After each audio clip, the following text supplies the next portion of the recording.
So again, a way of introducing you to all of the wonderful things that students are doing across our school and colleges at Wayne State. We're going to focus on just 4 or 5 students in different departments and schools and colleges here, starting with Brendan Flynn, a PhD student in political science in our College of Liberal Arts and Sciences. That's my home college for my faculty position. A few things I would point out about Brendan is that he's done extensive work on foreign policy across the United States and also field work in Taiwan. He's an example of a student doing social science research around real world problems. And one thing that I'm particularly proud of is that he was part of a graduate school program for PhD internships last summer, where he worked analyzing federal immigration law and its impact on employers. Right now, we have our application open for current PhD students for this summer's iteration of that internship, where students are paid over the summer to do internship projects that are relevant to their research, one of the great programs we have here in the grad school at Wayne State. Next, we have Liz Harvin, a master's student in linguistics. Linguistics is a trans-departmental program that involves a number of departments here at Wayne State. Liz is an interesting example of a student whose research is very relevant to their career that they're currently going. She's a doula who has her own practice at Birth Detroit. She's also in the Detroit Midwifery School. And again, another interesting example of how students are interacting and serving the community as well as doing their research. And a gentleman I've had the pleasure to meet several times this semester, Tausif Chowdhury. He is an electrical and computer engineering PhD student here in our College of Engineering. He is a graduate ambassador. That's a wonderful program we have at Wayne State where current students serve as ambassadors to prospective students and other students at Wayne State. And again, you'll be meeting some of our ambassadors later today. He does research on semiconductor devices and energy efficient computing. And Tausif was also a presenter at the Graduate Research Symposium this year. So this is an event we hold every year at Wayne State where current graduate students present their research and gain the experience of networking and presenting their research to people in their own departments, as well as learn how to make their research more accessible to people outside of their department and the general public. And then now, last but not least, Sarah Black, who's a current PhD student in biological sciences. One thing I would point out about Sarah is that she's involved in several of our interdisciplinary programs at Wayne State, which include TRUST, which is Transformative Research in Urban Sustainability, as well as CLEAR, the Center for Leadership and Environmental Awareness and Research. And she recently won a grant to study the impact of heat islands on crops grown in Detroit. So those are just 5 of the 5 examples of the amazing work that our students are doing across our departments and colleges here at Wayne State. So for the second part of our agenda today, we're going to talk about funding your graduate degree. So this is an issue that we get a lot of questions about. How are you going to pay for your graduate education? What are the questions you need to be thinking about? And how to be communicating about your interest in funding to prospective programs that you may be applying to. So we can't answer all those questions today, but I'm hoping to give you kind of a broad overview of the kinds of funding and the kinds of questions you may want to be asking. Can we go back one slide real quick, Nick? I do want to point out these 2 email addresses on this slide. So the top one is for graduate scholarships. So we have a special email address in the graduate school just for questions about scholarships, assistantships, and fellowships. So if you have questions, you can always email that address directly. And then below that is my personal email address. So again, if you have a question about funding or you have a question about anything you hear today, please feel free to email me directly. If I can't give you an answer to that question, I can certainly get you in touch with the person who can answer it for you. All right, so let's take a look at different types of funding. So 3 very broad categories we'll talk about briefly are assistantships, fellowships, and scholarships. Now this again is going to vary from department to department, but for the most part, assistantships comprise the largest quantity of funding for graduate students at Wayne State, the largest quantity both in the sense of the dollar amount devoted to them and also that the majority of our funded students are funded on assistantships. And we'll look at how that works and what the benefits of an assistantship are in a moment.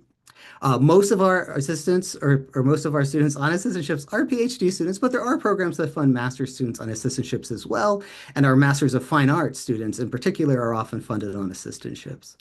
We also have fellowships, which have all of the benefits of our assistantship positions, but with less of an obligation to perform a duty as part of your assistantship. So again, we'll look at those duties in a second. And then, of course, scholarships open to master's and PhD students. We have a number of these that are located in the graduate school. There's also a large number of these in individual departments and programs. So we're going to talk a little bit today about how to find that information and make sure you know how to apply for all the kinds of support that might be available to you. So let's look at types of assistantships. So if you ever heard the term GTA, GRA, or GSA, these are usually references to types of assistantship funding at universities. So we'll talk about the first one, which is graduate teaching assistants. So again, the benefits for these are pretty much the same for all three categories, and we'll look at those benefits in a moment. But the big difference here is what are the duties you're performing, the responsibilities you have within these positions. So graduate teaching assistant, as the name would suggest, is someone who's teaching for the university as part of their assistantship. So that is something they perform for the university, but it's also a way to learn how to teach and better your teaching practices. So it is a professional development activity as well. Our GTAs at Wayne State might be teaching classes as what we call the instructor of record, which means they're the sole instructor for a program, or they might be leading lecture sessions or doing grading for some very large sections of classes at Wayne State. My disciplinary home is in the Department of English. So, we are a department that teaches a large number of kind of lower level undergrad courses. So each semester we have about 27 or 28 of our PhD and master students on graduate teaching assistantships where they're teaching those courses. And then as they get, further along, they might be teaching some upper level classes in our department as well. Our second category we could talk about is the bottom one, graduate research assistants. So again, similar to GTAs, GREs have the same benefits, but rather than doing teaching, they're doing research. So they may be doing research in collaboration with a PI or a larger research group, but that is an activity they're performing again, both as a service to the university as part of their assistantship, but also as a mode of professional development and the development of their own research. And then we have this category in the middle, graduate student assistant. So this is something of a catch-all category for anyone on an assistantship that's not teaching or doing research. And we have students on GSAs across the university doing a variety of activities. Again, to use my department as an example, in English, we have a GSA that's the associate director for the writing programs. That's a particularly nice position for someone who might see themselves going into administration of a writing program in their future. We have GSAs that work in the graduate school to help us research and benchmark, best practices. There's a GSA in my department who's the editor of a disciplinary journal that comes out of our department. So there's a wide variety of those fields. But again, the important thing to remember for these assistantships, in addition to them being a way to fund your graduate education, is all of them are focused on as also being part of your graduate education experience. You're gaining that knowledge, you're professionalizing yourself. All right, let's take a look at the next slide, please. So some of the benefits of assistantships and fellowships, as well as the number of them across campus is mentioned here. We have well over 600 current students funded in either GTA, GRA, or GSA positions, what we call the general fund or kind of internal funding. We also have a fairly large amount of graduate research assistants that are funded on grant money, but have the same benefits and same responsibilities as the internally funded GRAs. When I looked last semester, it was well over an additional 200 students on these grant-funded GRAs. Now, the benefits that come with an assistantship is tuition coverage. So you get up to 10 credits of tuition coverage per semester. So that's not unlimited, but that's pretty much the maximum amount of credits you're likely to be taking as a graduate student. It also includes a stipend, so that is a salary that you draw while you're on the assistantship, and subsidized health insurance. So one of the nice benefits of being a graduate assistant at Wayne State is that you have access to the same medical benefits as the faculty here at the university. And that's one of the aspects that kind of sets Wayne State apart. So again, if you're interested in an assistantship as a way of funding your graduate education, this is kind of the availability, the opportunity, and the criteria for applying are going to vary from program to program and department to department. So your best bet is to check department and program web pages to look for that application information. This is also something that you're likely to include in a personal statement or a statement of purpose within your application, letting your program know that you're interested in serving as a GTA, a GRA, or a GSA, or just that in general you're open to funding options and open positions within that department. All right, so in addition to assistantships, we have a large number of scholarships and fellowships. Again, you will receive these slides, and the link on this slide can take you to a page on the graduate school website that lists all the scholarships and fellowships that come through the graduate school. There are, of course, ones outside of the graduate school, and we'll talk about that in a moment as well, but this is kind of one page where you can see all the ones that come from the graduate school. So fellowships, at least the ones that come from the grad school, are very similar to assistantships in the kind of benefits they provide, which are, again, tuition coverage, stipend, and health insurance and other benefits. The difference here is a fellow is not asked to perform a duty of teaching or service or research as part of that fellowship. So these are often highly competitive for that reason, but we have a number of contests you can enter and ways you can apply for existing fellowships. Now, talk a little bit about scholarships. Again, all of these are listed on the webpage, and I won't try to address all of them right now, but we have about 200 scholarships in different categories that cover full-time tuition costs. A particular popular scholarship option through the graduate school is what we call our graduate professional scholarship. And the application window for next year is currently closed, but if you're applying for future years, you can take a look at that on our webpage and see the criteria for it. This is a scholarship that provides tuition coverage at the domestic rate for up to 10 credits per semester for all the students who are recipients of it. And again, about 200 students are on a graduate professional scholarship with 10 credits of tuition coverage each year. And then we have about 200 scholarships that provide partial tuition in some way for both master's students and PhD students. And you can learn more about those scholarships by going to our scholarships and fellowships page. I'll mention a few of our additional funding opportunities quickly. Again, there's a lot of these, and you can read about them on the page linked on this slide here. But one thing I'll mention is that we do provide matching funds for conference travel for our students. So if you are presenting your research as a graduate student at a conference in your discipline, again, gaining that experience of sharing your research with others, receiving feedback, and networking with those in your field. These are grants that we provide that match funds from departments and schools, and every semester we give out many tens of thousands of dollars in conference travel support to grad students. We have another award called the Summer Dissertation Support Award, which provides $5,000 grants to students who are working on their dissertations as PhD or doctoral students, late in their time as a graduate student. I mentioned our internship project, and there's several other opportunities for funding once you are a student here at Wayne State that I'd encourage you to take a look at on the page linked on this slide. Next slide, please. And then you don't want to forget about the possibility of private scholarship and funding resources as well. So the page linked on the previous slide shows you all of the internal funding mechanisms and competitions for funding that go through the grad school. In a moment, we'll look at a link to other opportunities that are within Wayne State. But you want to look outside the university as well. So this is not a comprehensive list of private scholarship and funding resources, but these are some of the larger ones and the ones we typically recommend to students who are looking for these options. Next slide, please. And other funding resources. So again, there's many scholarship, fellowship, and assistantship opportunities that you may not see on the grad school site because they are part of a department or an endowed or sponsored scholarship or fellowship within a particular school or college.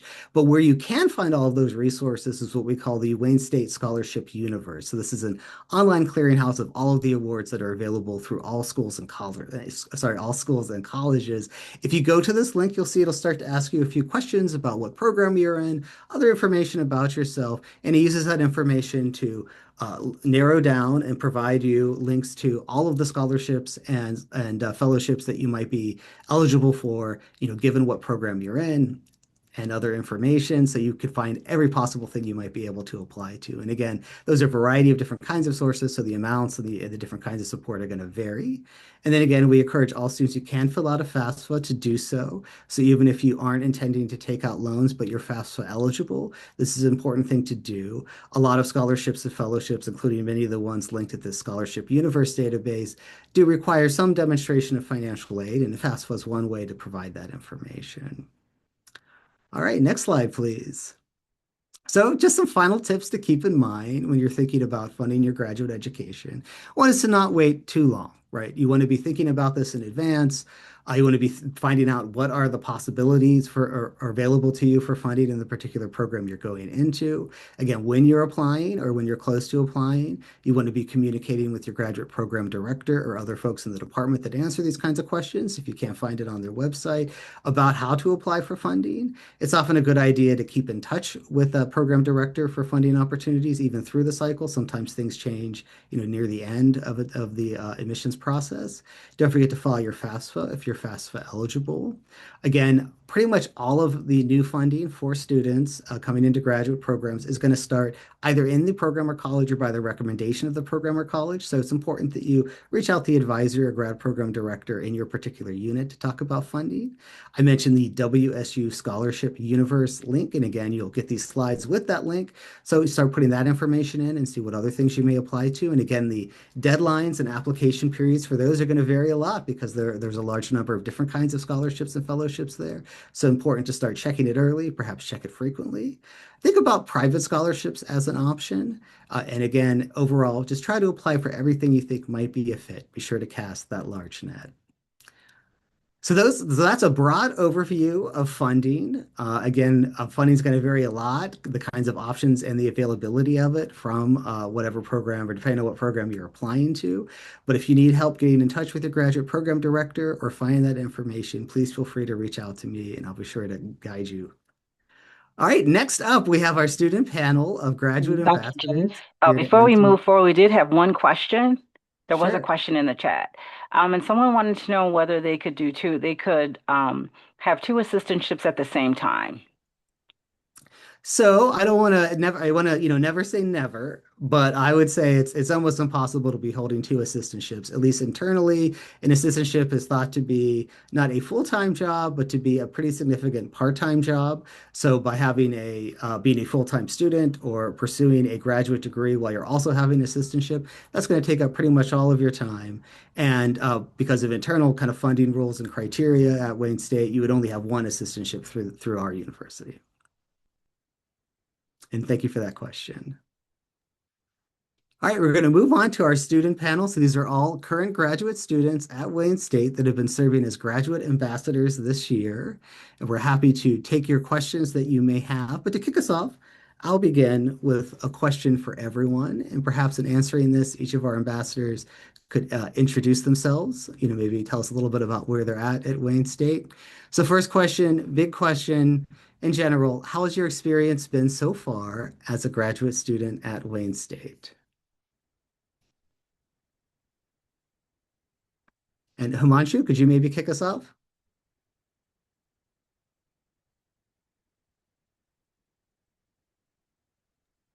I think Himanshu's the one who's not here. Maybe maybe start with one of the others.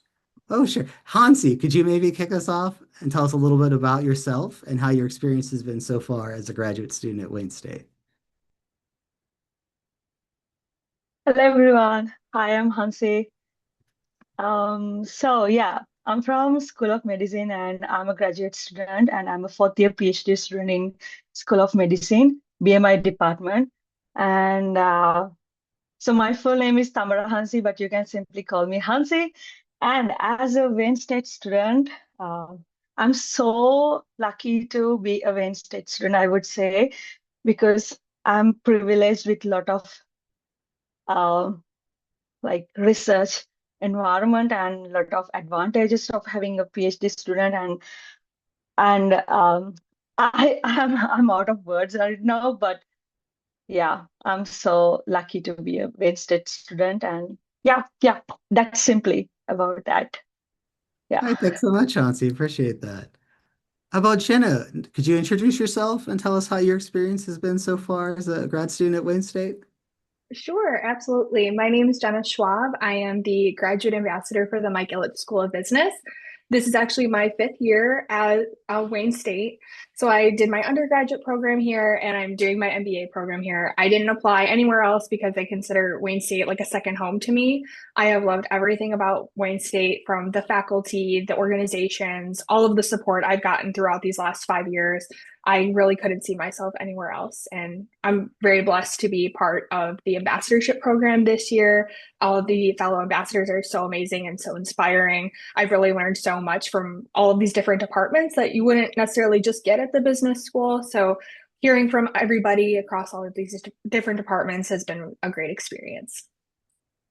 Thanks so much, Jenna. Glad to hear that. Sajad, could you Thank you. introduce yourself and tell us a little bit about your experience? Sure. Hi everyone. So I'm Sajjad. I'm about to finish my fourth year in political science. So yeah, so this has been a very amazing journey at Wayne State, and I'm expecting to finish my PhD next year. So I still have like 1 year left here. But the thing is that these last 4 years it's been amazing journey. I met with different people, and also I've been in the role of different roles as a graduate assistant. Like I teach classes, I was a grader, and then also worked 1 year as a research assistant. And I experienced different kind of responsibilities. I like graduate assistant are expected to play. And throughout the journey, I found the community is very resourceful, and also it's it's a so wide network of alumni and other students that whatever help I needed in these last 4 years, I found from Wayne State community. Yeah. Thanks so much, Sajad, and thank you for mentioning that you had a variety of different assistantship experiences at Wayne State. I was talking about them individually as different kinds of categories, but of course, many of our students go through those different categories at different parts of their PhD journey, perhaps starting as a GTA, then moving on to a GRA or vice versa. Excellent. Blessed, could you introduce yourself and tell us a little bit about your experience? Yeah, sure, I can. Hello, everyone. My name is Bless Chukwemeka, and I'm fourth year. I'm also finishing my fourth year, just like Sujat. Going out to the final year also next year. I expect to also get my PhD by next year. I'm in the Department of Chemistry, physical chemistry specifically. I'm originally from Nigeria. My experience so far at Wayne State has been splendid. I kept saying I had different offers and opportunities to go elsewhere, other colleges, when I got my admission to Wayne State. But one thing that stood out, I would always say, was the community I found here, the Nigerian Students Association, and every other international student bodies. It's actually a very big global village. Everyone is willing to welcome you, receive you, and give you the support you need. That has been actually instrumental through the 4 years I've been here, and the one more year left. I'm looking forward to utilizing all of the remaining opportunities I have for these communities to influence me and use them to gear myself up to my future. I've also served just like Sujat in different capacities, having different funding opportunities. I've been a GTA, won multiple teaching awards. I've also been a GRE, received research assistantship, and just this year I'm concluding a fellowship. So I got the SCAP Rumble Fellowship, which is also a very robust fellowship that some students win for 1 year. So that's actually been pretty much it supported my research for the last 1 year. I didn't have to, teach, and like it reduced my workload, and it gave me the opportunities to, further my research. So there are just many opportunities here at Wayne State, and I'm excited to the many students who will be joining us soon. Thank you, Blessed, and thanks for bringing up the Rumble Fellowship. I mentioned a little bit earlier that we have all of our scholarships and fellowships and assistantship information listed on that grad school webpage that everyone could find linked in these slides.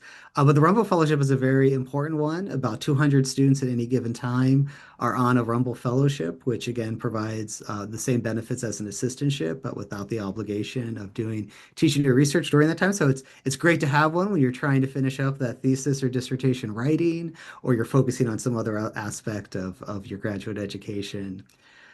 All right. So another question I know that we always receive from students is about the weather in Detroit. So sometimes folks are surprised to know the variety of weather you can get in Michigan as a whole, as well as in Detroit, as well as how cold it can get. Would anyone like to tell us a little bit about the weather and your experience with the weather in Detroit?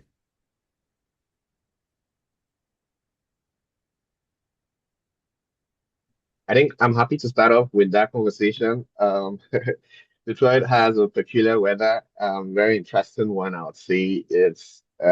Um, it switches up on us almost every other time.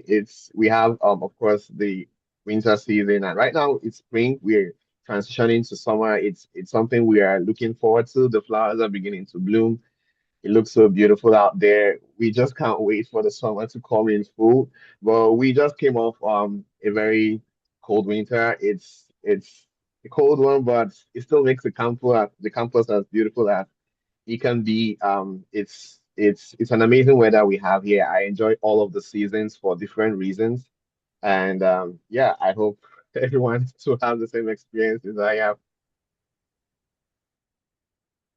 Yeah, I should mention we are in kind of that in between times in the weather where it can be, 70 degrees one day and 40 degrees the other day, but we wait for the permanent or at least the arrival of summer for a while coming very soon.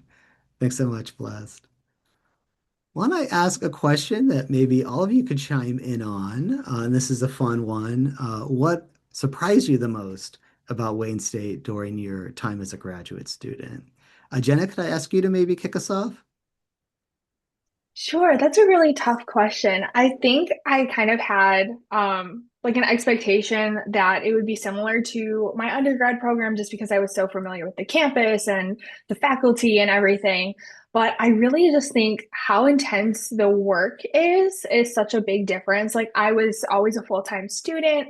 I always took like 4 classes and was in the honors program in my undergrad program. But and in the graduate program, 2 classes is so intense that it really just puts everything into perspective on just how much is like going into this program from the faculty and the student, like all of the effort that goes into it. So I think just be prepared to really work very hard on all of your stuff, all of your assignments, getting involved, just really be prepared to work. Thanks, Jenna. That's great advice.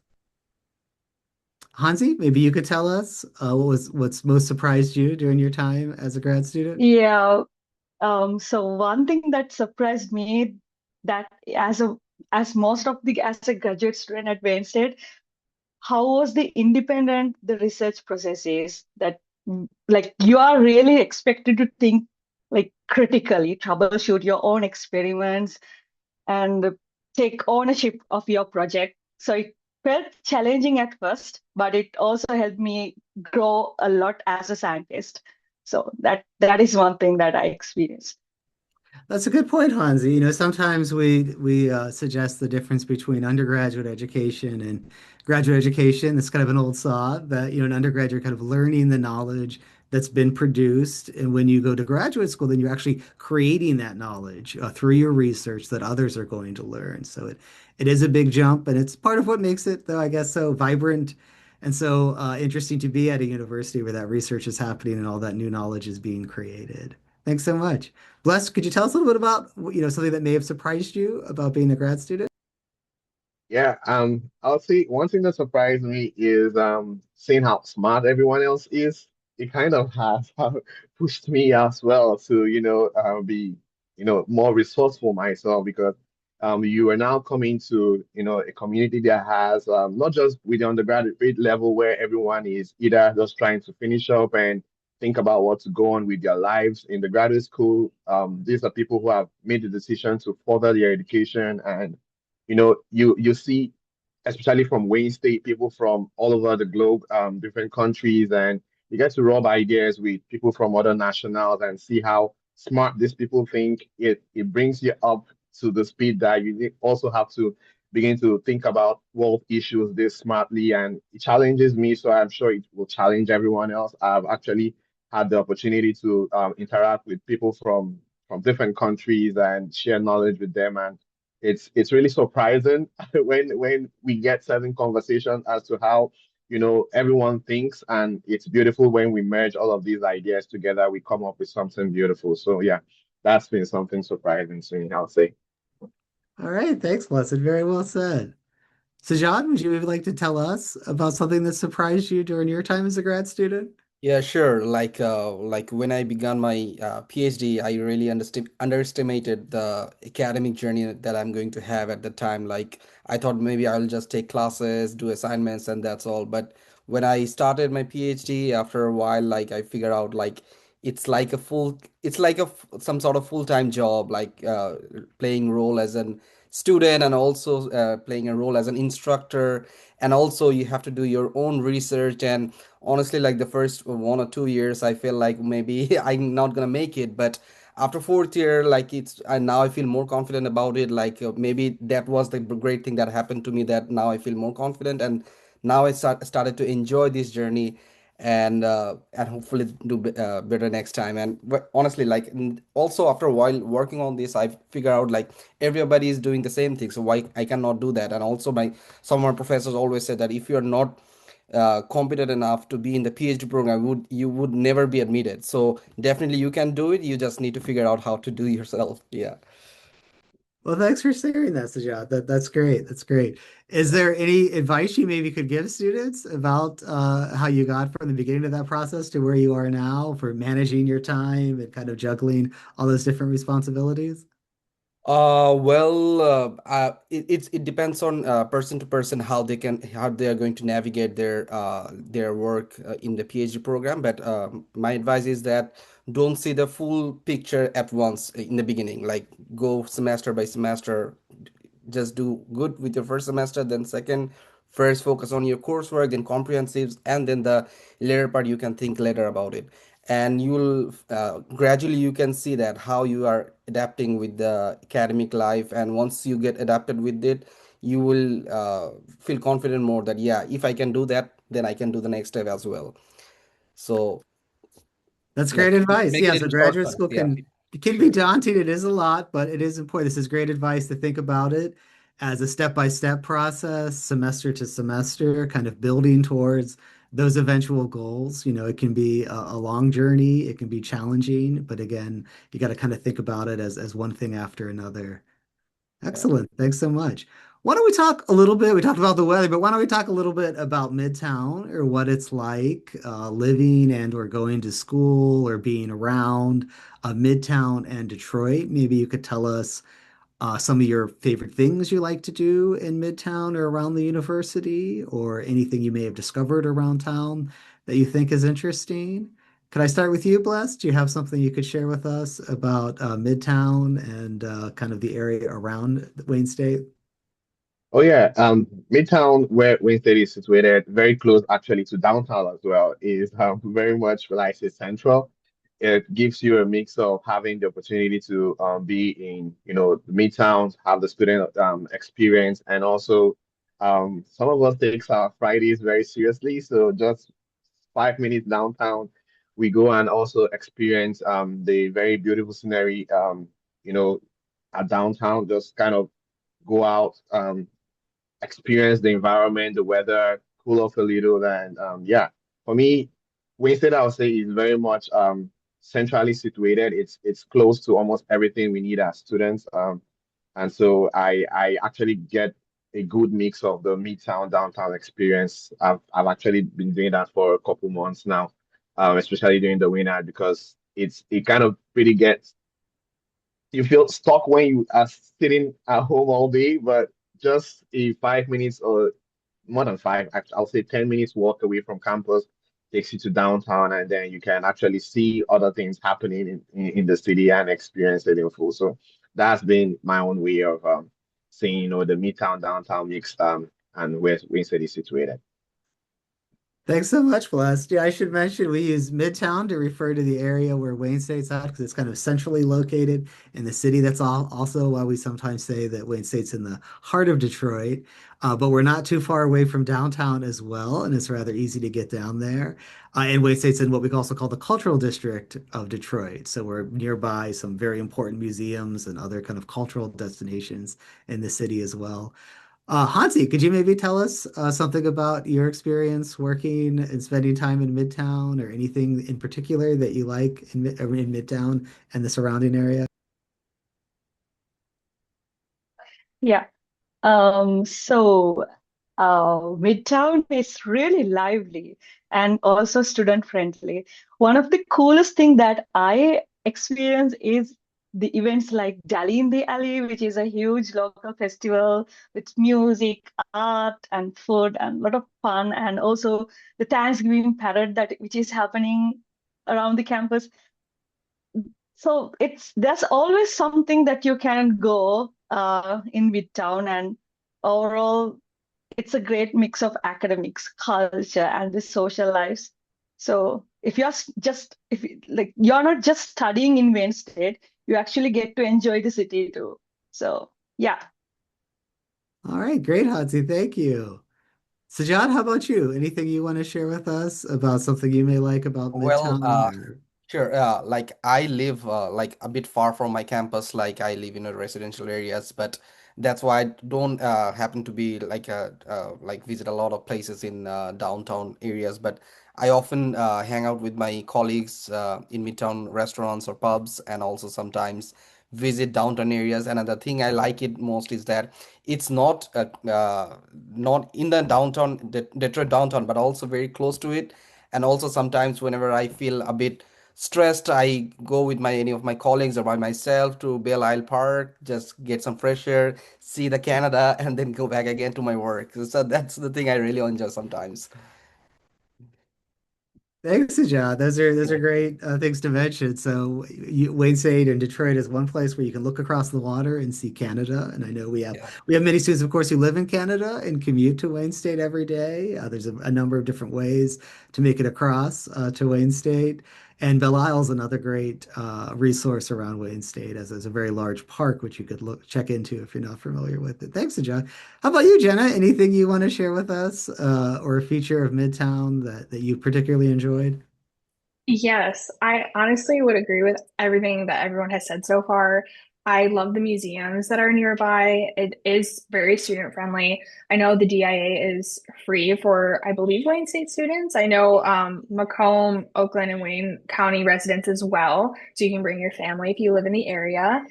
And I love all of the food that's nearby. Everything is so good. The culture is great. And with the business school in particular, we are kind of nestled right into the sports scene as well. Like we're right next door to Little Caesars Arena.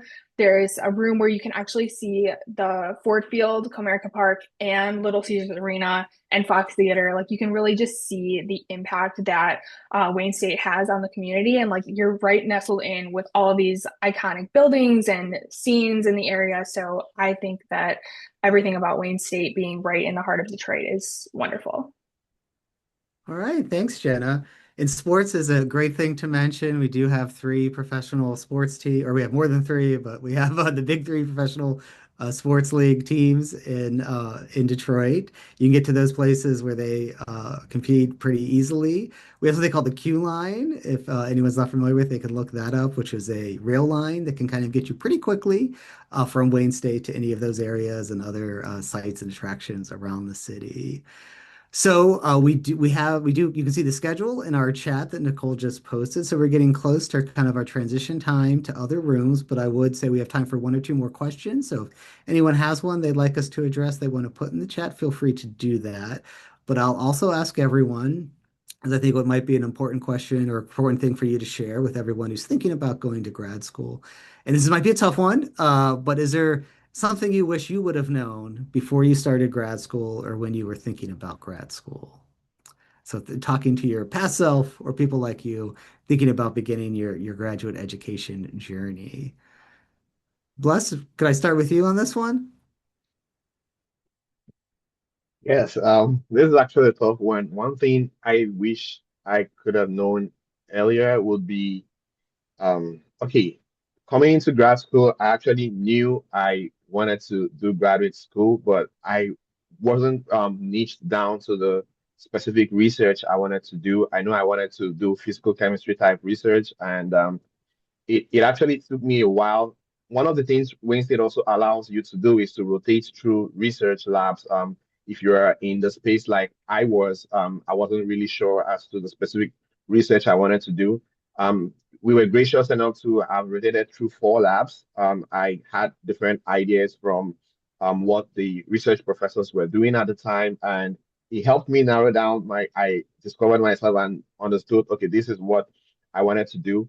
That took almost a semester, but I wouldn't say it was a semester wasted. I would say it was a semester that gave me the direction I took off my research from. Some other people actually have the specific research they wanted to do from the get-go, and that's still good also if you are a person like that.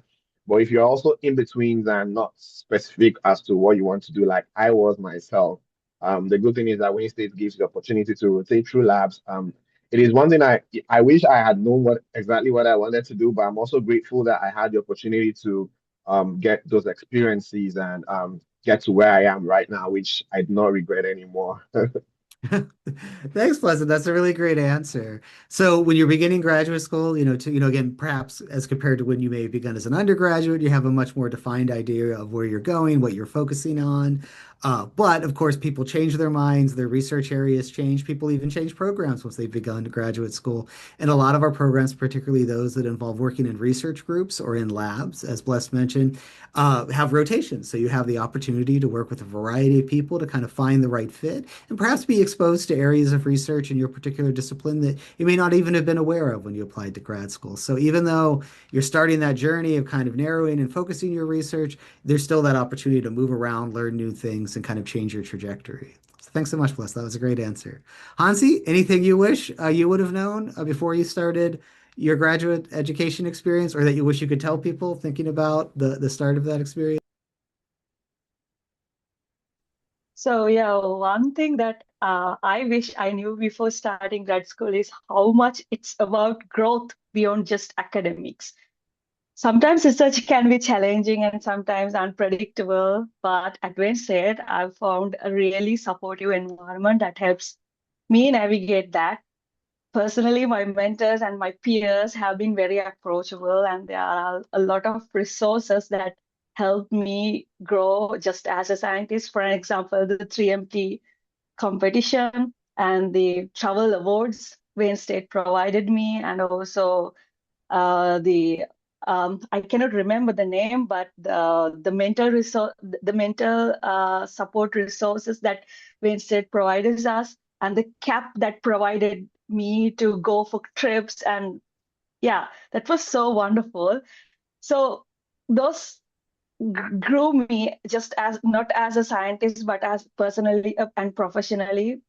Like they grew me a better person. So even though there are challenges, I feel like we instead provided the support system that we need to succeed and really develop as an independent researcher. All right. So yeah.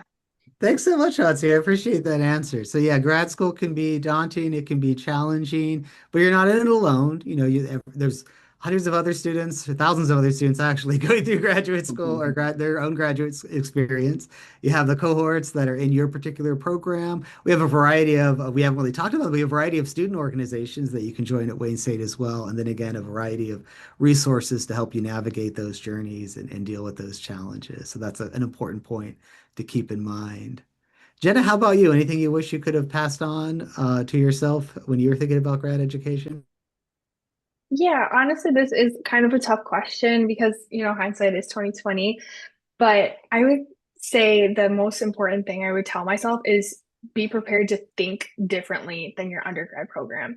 It's not just about, completing assignments and socializing and getting to know people and getting involved. I mean, of course, get involved, but you really need to think differently in how you approach your assignments. Like think of it like you're in a real world situation. You need to critically think, you need to do your extensive research. It's not just about doing the bare minimum. It's really about going above and beyond like how you would in a work environment. Thanks so much, Jenna. Appreciate it. Well, we're almost out of time, but Sajad, I'm going to give you the last word for the panel. Anything you wish you could Yeah, have sure, passed sure, on? definitely. Like my advice would be to do not get too much engaged or distracted with side projects. Like we are expected to do so many things that sometimes we often deviate from our doing our own task and do some other side projects with colleagues or other collaborations. So, but the thing is that we are expected to do primarily our research or our PhD works, and then if we get time to do the other things, sometimes because of the side projects, we often like become slow on finishing our PhDs, which is not expected. Or I think that yeah, I should have done that when if I remember in my first year. But besides that, like if I would knew in my first year that professors are so approachable because they also went through the same process. They also were PhD students before. So whatever situations I face these days, I just go to my supervisor or professors. They know they have been this situation before, and they are the best mentors in any struggles or any problems you face during your PhD. So talk to your professors about your situation. Yeah. Fantastic. That's a great piece of advice to end on. Again, sometimes grad education can seem like a lonely journey because you are producing your own research, right? You are kind of becoming a researcher and not just learning things, but even your advisors went through that same process themselves and never be afraid to reach out and approach them and receive that kind of advice. All right. Well, thanks so much to our panel today. We appreciate it very much. I think we learned a lot from your answers. We're in our kind of transition moment here where we're going to start opening up the breakout session rooms for everyone who likes to move into a room focused on either admissions or a particular program that they may be interested in.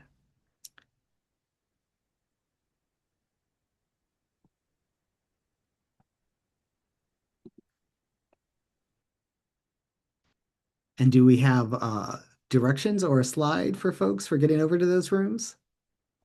Yes, opening shortly.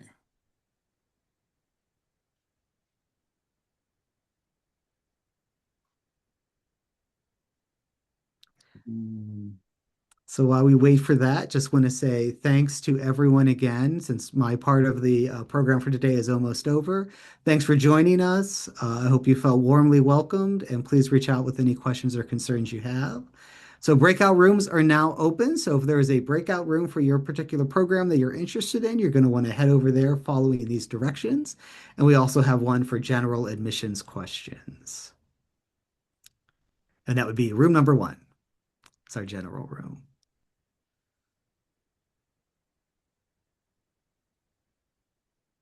All right, well, that concludes the first part of our program. I will hang out here a bit, answer some questions in the chat, but please do follow those directions to your breakout room for the second half of today's program. And thanks so much again for joining us.